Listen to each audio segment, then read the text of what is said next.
Odia cartoon गप छोट मूषा आउ सिंह मामू जंगल भितरे गोटिए छोट मूषा रहुथिला। से नाम थिला मुनु। मुनु बहुत चंचल आउ हसुआ पिला परी। गोटिए दिन मुनु भूलरे जंगलर राजा सिंह मामूंको उपरे चढ़ीगला। सिंह मामू जोरे गर्जन कले। मुनु कंपी कंपी कहिला, मामू मोते छाड़ी दिया, गोटिए दिन मु तुमको साहाय्य करिबी। सिंह हसिले। तुमे मोते साहाय्य करिबो। तथापि से मुनुकु छाड़ीदेले। किछि दिन परे सिंह मामू शिकारींको जालरे खसीगले। से जोरे डाकिले, बंचा बंचा। सेही सरसुणी मुनु दौड़ी आसिला। से तांको छोट दांतरे जाल काटिदेला।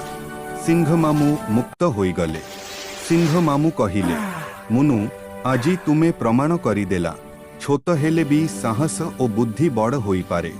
शिक्षा काहाकू छोट बोली हेड़ा करनी, साहाय्य कले साहाय्य मिले।